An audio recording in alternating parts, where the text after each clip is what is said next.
Módulo 6. Patología del corazón derecho. Vamos a empezar el estudio del corazón derecho abarcando todo lo que son las anomalías de retorno venoso que corresponden a la patología de retorno venoso sistémico y a la patología de retorno venoso umbilical. Quiere decir que inicialmente vamos a estudiar todo lo que es retorno venoso que drena al atrio derecho. Posteriormente vamos a ver la patología de la válvula tricúspide que corresponde a todas las anomalías de la conexión atrioventricular del corazón derecho.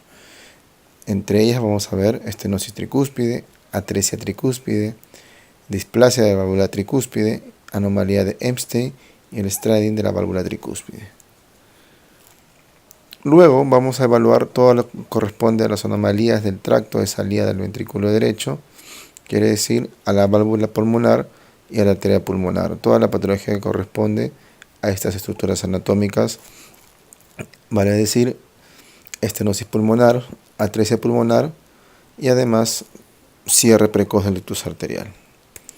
Entonces vamos a iniciar este módulo evaluando la patología de retorno venoso.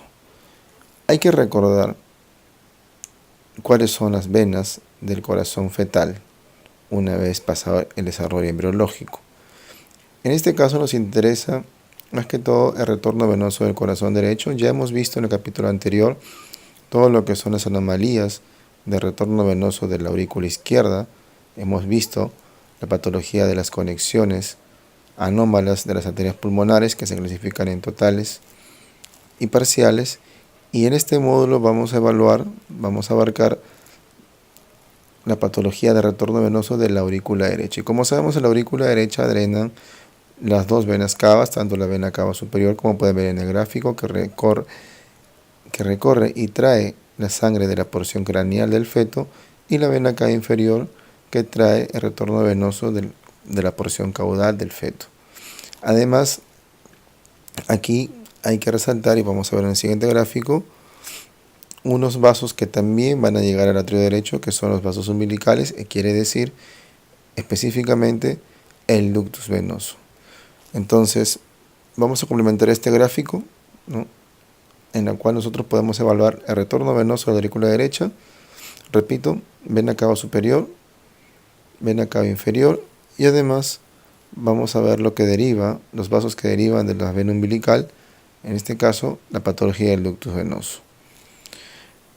Entonces vamos a tener un pequeño recordatorio embriológico antes de desarrollar el capítulo en sí, para poder entender las patologías y para poder ordenarnos un poco. Hay que recordar entonces que en las etapas iniciales de desarrollo embriológico, el embrión tiene tres sistemas venosos, en lo que podemos describir: el sistema venoso cardinal, el sistema venoso umbilical y el sistema venoso vitelino. Ambos sistemas venosos van a drenar en el seno venoso que corresponde a la aurícula primitiva del corazón en etapas tempranas del desarrollo embriológico. El plexo vascular vitelino va a traer sangre, el retorno venoso de la vesícula vitelina. La vena umbilical corresponde al retorno venoso de los cotiledones hacia el corazón fetal, que en este caso, más que retorno venoso, es un vaso que va a traer la sangre oxigenada y con nutrientes del intercambio gaseoso que ocurre en el cotiledón, en este caso el corion. Y tenemos un tercer sistema venoso, que es el sistema cardinal, en el cual se divide el sistema cardinal anterior, que es la porción craneal del embrión, y el sistema cardinal posterior, que trae el retorno venoso de la porción caudal embrionaria. En ambos casos, tanto en el sistema cardinal superior como en el sistema cardinal inferior, son vasos pareados. ¿Qué cosa quiere decir? Que tenemos vasos cardinales anteriores izquierda-derecha y vasos cardinales posteriores izquierda-derecha, como podemos ver en la siguiente diapositiva. Aquí tenemos un esquema al lado izquierdo del sistema venoso inicial en el periodo embrionario. Esto es antes que se desarrollen los grandes vasos, tanto como las venas hepáticas, como el ductus venoso, como la vena cava superior y la vena cava inferior. Aquí todavía estamos viendo el sistema venoso primitivo, que todos van a drenar en el seno venoso, como pueden ver ustedes aquí en el gráfico del centro. Entonces, volvemos a repetir los tres sistemas venosos. El sistema venoso vitelino, que está señalado aquí con las flechas negras, que van a drenar en el seno venoso, ambas pareadas. Luego, yendo de la porción medial a la porción más lateral, tenemos a las venas umbilicales, también pareadas, que van a traer el retorno venoso del cotiledón de las vellosidades coriónicas hacia el corazón. Y este tercer sistema venoso, el sistema venoso cardinal, como ustedes pueden ver aquí, anterior, porción craneal, izquierda-derecha, y posterior, izquierda-derecha, que van a traer el retorno venoso de la porción caudal. Entonces, estos tres sistemas venosos van a ir desarrollándose y se van a ir fusionando con otros sistemas venosos para ya dar los vasos definitivos del sistema venoso. Entonces, el sistema venoso vitelino, a medida que se va desarrollando en periodo embriológico y se va desarrollando el hígado, estos vasos vitelinos se van a fusionar y van a conformar todo lo que es el plexo de retorno venoso hepático. Como ustedes pueden ver aquí, los vasos vitelinos van a ir conformándose a medida que va creciendo y se va desarrollando el hígado, ¿no? En el gráfico de aquí inicialmente solamente se ven las yemas hepáticas y aquí podemos ver las venas vitelinas que ya se están conformando para poder fusionarse y poder conformar todo lo que es el sistema de retorno venoso hepático. Hay que tomar en cuenta que a medida que los vasos vitelinos se van a ir conformando el retorno venoso a medida que se desarrolla el hígado, las venas umbilicales también van a formar parte de este plexo venoso hepático. Y entonces, como podemos ver aquí en el gráfico, prácticamente los vasos vitelinos se han desaparecido, ¿no? Porque ya han conformado el plexo de retorno venoso hepático. Y aquí también podemos ver en este gráfico, ¿no?, que la vena umbilical derecha prácticamente se reabsorbe y la porción la porción craneal de la vena umbilical izquierda, quiere decir la que está entre el hígado y el seno venoso, esta porción superior de la vena umbilical también va a desaparecer. Al final solamente va a quedar la vena umbilical izquierda, que va a conformar también el retorno venoso hepático de las venas hepáticas, junto con los vasos vitelinos que en este gráfico prácticamente ya no se ven. Aquí en el gráfico de la derecha ya podemos ver cómo los vasos umbilicales, tanto de la vena umbilical derecha como la porción craneal de la vena umbilical izquierda, ya se han reabsorbido. Y al final lo que vamos a tener ya en la circulación fetal es solamente el remanente de la vena umbilical izquierda, que va a dar una porción hepática y otra porción que va a drenar directamente a la aurícula derecha, que conocemos nosotros como el ductus venoso. Entonces, como resultado de esta absorción de los vasos umbilicales derechos, de la porción craneal, de la vena umbilical, de la conformación de los vasos vitelinos con el plexo hepático y el aporte de la vena umbilical izquierda a plexo hepático, vamos a tener nosotros una sola vena umbilical, que sería la vena umbilical izquierda, el ductus venoso y las venas hepáticas, tanto venas hepáticas vitelinas derechas y las venas hepáticas vitelinas izquierdas, ¿no? Aquí tenemos los dos plexos, cada uno derivado de las vitelinas del mismo lado. Así como se ha desarrollado el sistema umbilical y como se ha derivado del sistema umbilical y del sistema vitelino todo lo que es el retorno venoso de la vena umbilical y del ductus venoso, de la misma forma también va a haber un desarrollo de los vasos cardinales que van a conformar tanto el sistema cava superior como el sistema cava inferior. Entonces, volviendo a las consideraciones que les había mencionado, hay que entender que son vasos pareados.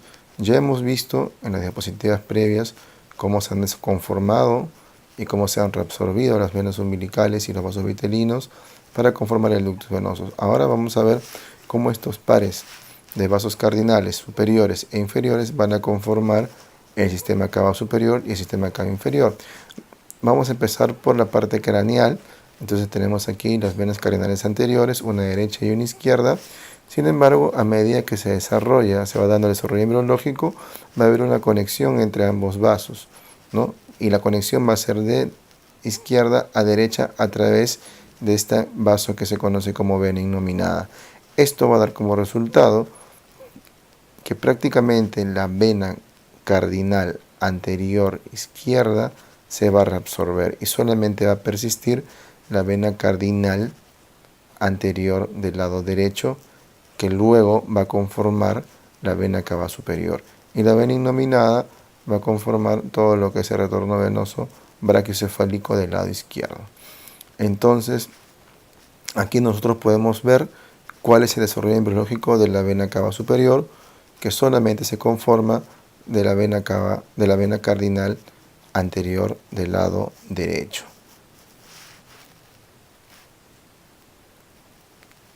Entonces, de igual manera, vamos a recordar cómo es que se desarrolla el sistema venoso sistémico de la porción inferior. Entonces, si de la porción superior, de la vena cava superior, se desarrolló de los vasos cardinales anteriores, como les había mencionado, para hablar del desarrollo de la vena cava inferior, tenemos que hablar y mencionar a las venas cardinales posteriores.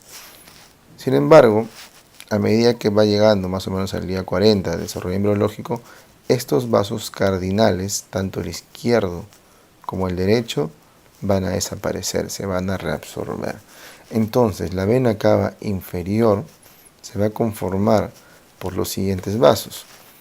Para esto, a medida que van desapareciendo y se van reabsorbiendo las venas cardinales izquierda y derecha, se van conformando otros vasos que van a suplir este retorno venoso. Estamos hablando de los vasos de las venas subcardinales y de las venas supracardinales.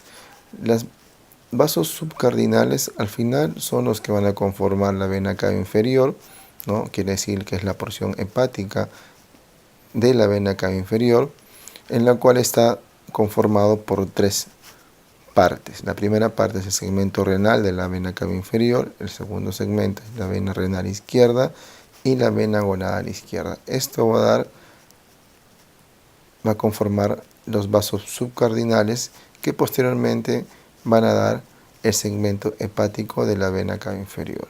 Y los vasos supracardinales van a conformar también un retorno venoso, pero a través del sistema ácigos en el lado derecho y el sistema hemiácigos en el lado izquierdo.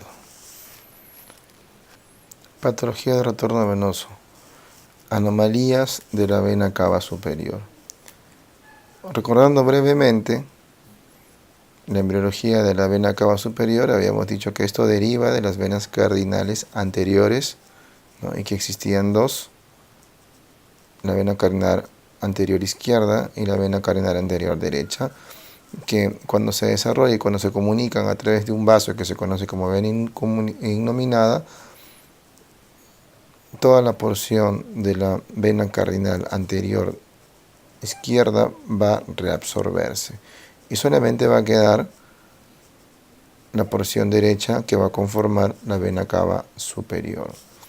Sin embargo, cuando no ocurre o cuando no aparece este vaso innominado que comunica las dos circulaciones, va a persistir, como ustedes pueden ver aquí en el gráfico, el sistema cardinal anterior del lado izquierdo, que va a conformar más adelante lo que vamos a llamar como vena cava izquierda superior persistente, o como en algunas literaturas van a encontrar presencia de una vena cava superior doble, o sea, izquierda-derecha.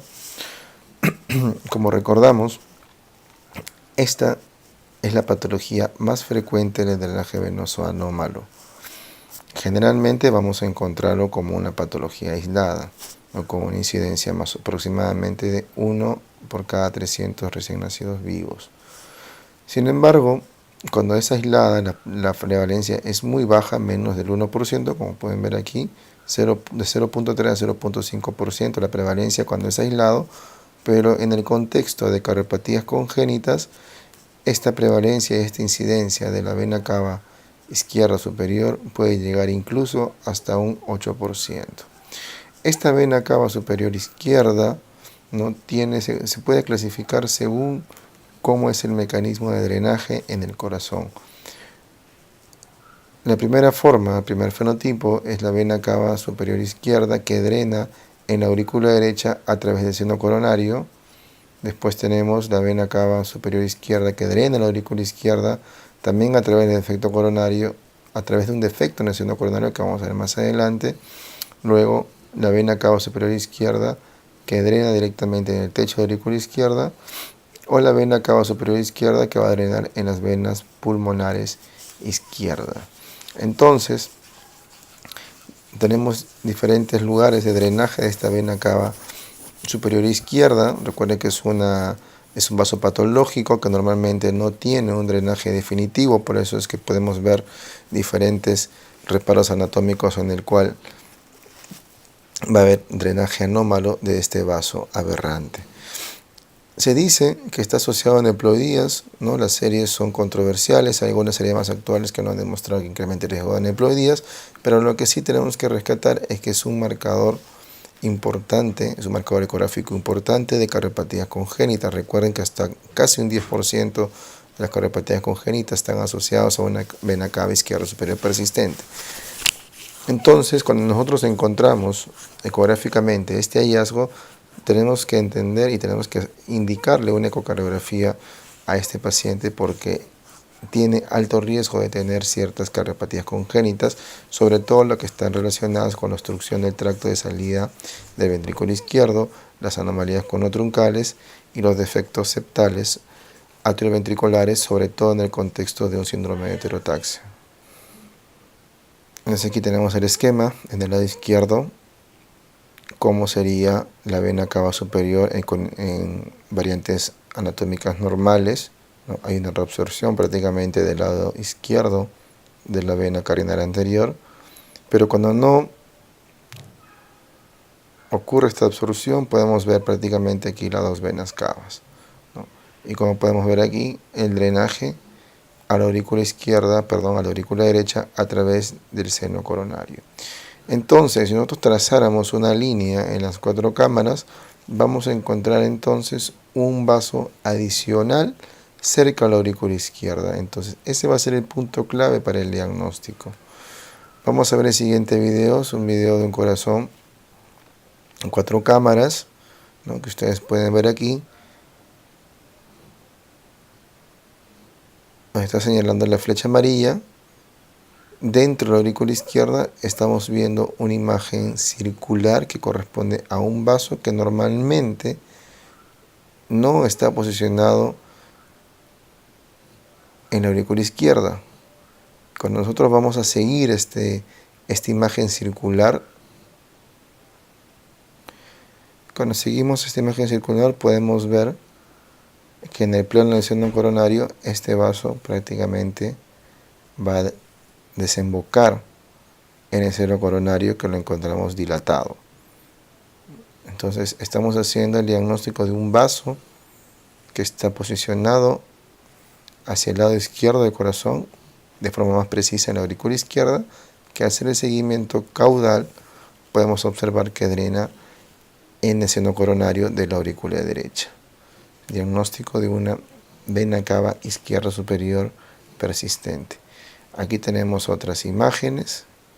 Lo podemos ver aquí también un vaso adicional, una imagen de un vaso adicional en el corte de cuatro cámaras. Y conocemos el corte de seno coronario, como indica la flecha de la derecha en la imagen. Vemos que este vaso va a drenar directamente en el seno coronario. También hay que tener en cuenta que nosotros podemos hacer el diagnóstico y comprobar el diagnóstico en el corte de 3 pasos tráquea. Recuerden que la vena izquierda superior nosotros la podemos encontrar aquí en el esquema de la derecha. Podemos ver aquí arteria pulmonar, arteria aorta y vena cava superior. que es el vaso que está más hacia la parte posterior y más hacia la derecha. Sin embargo, en el lado contrario, también en el lado posterior, pero en el lado izquierdo, vamos a encontrar también un cuarto vaso en el corte de 3 vasos tráqueos. Esto es diagnóstico de una vena cava izquierda superior persistente. Aquí tenemos el video, vemos aquí la arteria pulmonar, la arteria aorta, ¿no?, que es la porción del istmo aórtico, la porción del ductus arterial, vemos la vena cava superior y aquí, de manera muy tenue, vemos la tráquea. Y si nos vamos hacia el lado izquierdo, la parte superior del video, vamos a ver un vaso adicional que corresponde a la vena cava izquierda superior. Hacemos un corte de 90 grados y podemos ver el trayecto en el eje largo de esta vena cava izquierda superior que va a drenar directamente en el seno coronario. Estas son las claves de diagnóstico al momento de ver la ecografía.